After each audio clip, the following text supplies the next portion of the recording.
Jadi teman-teman, poin pertama bab kecewa. Kalau kita kecewa, saya yakin semuanya pernah kecewa dan mungkin masih akan kecewa atau bahkan lagi kecewa sekarang. Kelihatan dari muka-mukanya. Kecewa sama saya. Kenapa ceramahnya lama sekali? Jadi kalau lagi kecewa, apa poinnya tadi? Panggillah Allah.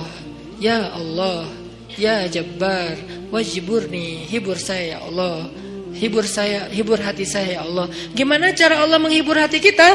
Allah menghibur hati kita itu dengan diberikan wajilat qulubuhum. Allah menghibur hati kita dengan dijadikan liyazdadu imanan ma'a imanihim. Allah menghibur hati kita dengan dijadikan apa? Tuma'ninatul qalb. Ala bi dzikrillah tatma'innul qulub. Banyak cara Allah menghibur hati.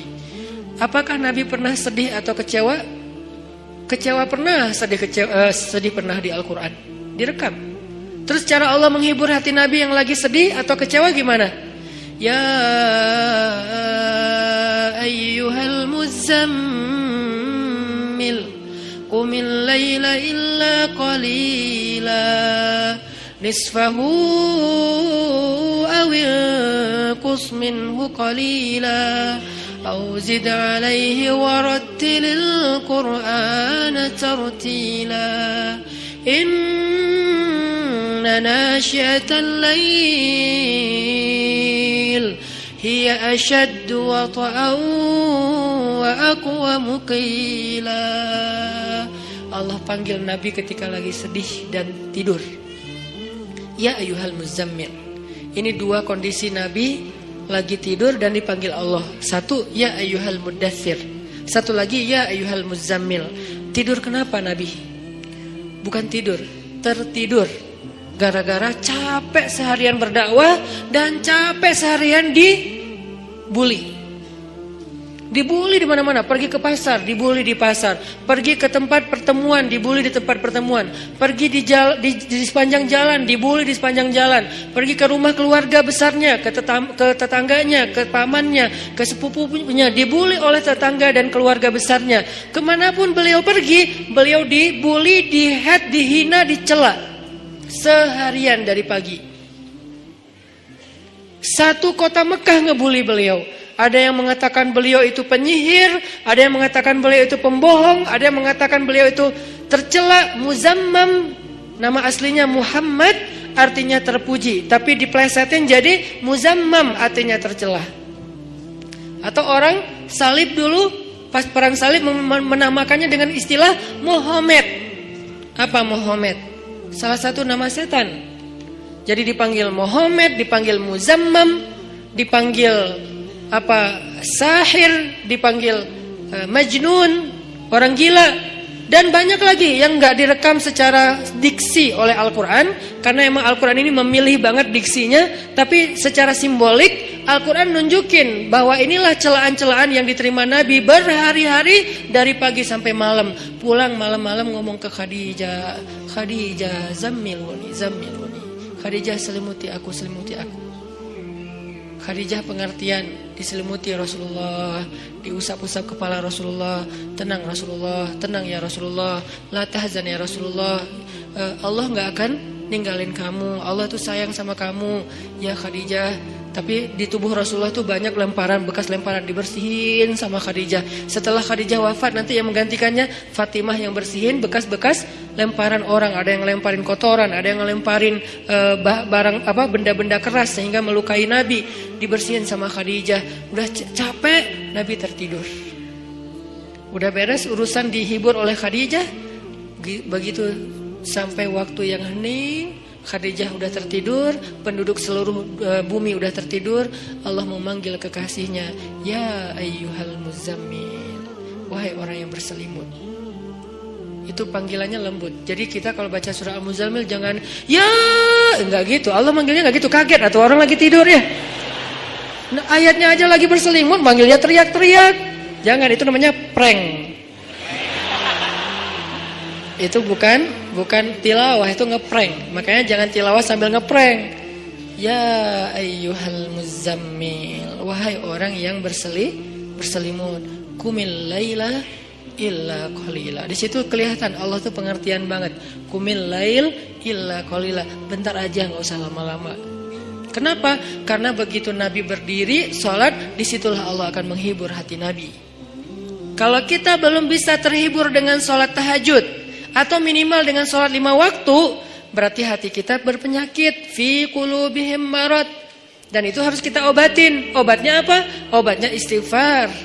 Kalau orang banyak dosa, belum bertaubat, belum beristighfar kepada Allah, dia susah minta dihibur oleh Allah. Dan terus nanti dia kayak nuduh Allah gak menghibur dia. Padahal Allah udah sering menghibur dia, cuman gak berasa di hatinya. Karena hiburan Allah itu hanya bisa dirasakan oleh orang-orang yang hatinya bersih. Dan cara membersihkan hati itu tazkiyatul nufus atau tazkiyatul qulub, tathhirul qulub adalah dengan salah satunya istighfar.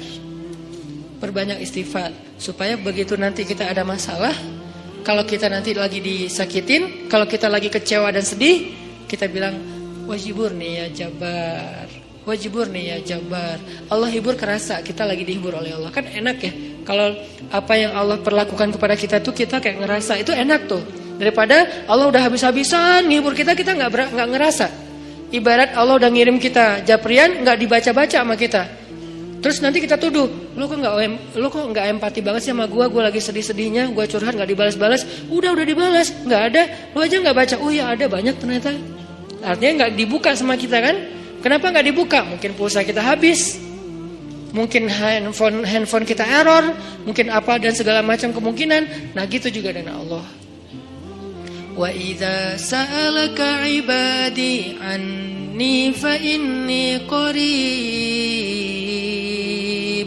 Qarib itu kalau lebih dekatnya namanya akrab. Akrab. Qarib, karib. Sahabah qarib, sahabat karib. Itu bahasa Arab. Kan saya sering nge-mention bahwa ini dari bahasa Arab, bahwa biar kita tahu identitas bahasa kita itu sebetulnya sebagian besar diambil serapan dari bahasa Arab. Terus siapa yang merangkai bahasa Indonesia dari bahasa Arab kalau bukan ulama? Jadi nggak bisa dilepaskan antara ulama dengan Indonesia, antara ulama dengan kebangsaan, antara ulama dengan nasionalisme. Toh bahasa nasional kita dibentuk oleh ulama. Buktinya serapannya 90% itu bahasa Arab. Sebagiannya benar terjemahannya, sebagiannya keliru, tapi tetap aja bahasa Arab. Makanya kenapa saya sering mention itu bukan mau di Arab-Arabin biar gaya, biar kelihatan ustadz gitu, enggak. Kalau mau kelihatan Arab banget saya banyakin Arab emang itu mah. Ini enggak lagi kayak gitu. Lagi pengen menarik benang sejarah kalau bahasa kita itu emang sebetulnya bahasa Arab yang diserap. Jadi kalau ada yang agak alergi tentang Arab, saya pikir ini berlebihan. Kita nggak alergi terhadap ras, mau Arab kayak, mau Eropa kayak, mau Afrika, mau apa, ya kan itu semuanya takdir Allah kan. Emang kita bisa minta diciptain sebagai orang apa? Nggak bisa kan? Ya Allah saya pengen diciptain sebagai orang apa ya enaknya. Ini deh orang Rusia, tinggi, putih, rambutnya pirang. Ya Allah saya pengen diciptakan sebagai orang Afrika. Kenapa? Biar tawadu. Enggak gitu juga sih. Jadi kita nggak bisa request gitu kan ya. Dan orang Afrika pun sebetulnya sekarang kan jadi keren ya. Orang kulit hitam keren nggak sih? Berasa sekufu, segolongan. Kalau orang kulit hitam didiskriminasikan nggak keren, kasihan atuh. Kan kulit hitam juga sekarang jadi favorit. Bahkan banyak orang yang pengen menghitamkan kulitnya. Ini artinya ya nggak bisa request mau jadi orang apa, sehingga kita nggak boleh benci golongan ataupun ras, karena dia diciptakan kayak gitu tuh bukan pengennya dia, itu namanya sunnatullah dan takdir, itulah ketentuan Allah. Kalau kita cela rasnya, berarti kita mencela pencipta ras itu, yaitu Allah Subhanahu Wa Taala. Dan ini termasuk larangan dalam hadis mencela nasab.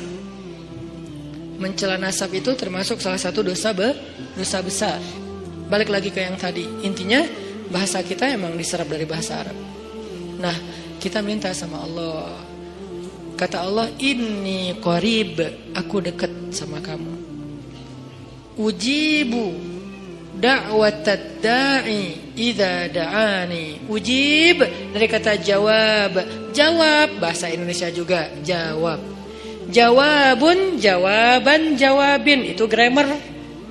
Terus salah satu yang diambil dari di antara 3 bentuk grammar Arab itu kita ambil jawaban, ya, menunggu jawaban. Ada orang Indonesia yang mengatakan saya lagi menunggu jawabun. Enggak ada kan ya? Ini agak-agak aneh. Jawabin atuh, ada tuh jawabin ya. Jawab berarti yang udah ada tuh jawaban jawabin. Jawabun mah belum ada ya. Jawabin atuh yang yang tadi. Nah, oke, berarti itu bahasa Arab juga. Jawab ban bin sama aja. Ujibu berarti bahasa Al-Qur'an sendiri itu sebetulnya tanpa baca terjemah kalau kita tahu akar katanya, ya itu emang bahasa kita, bahasa Arab, bahasa Indonesia. Ujibu da'watad da'i idza da'an.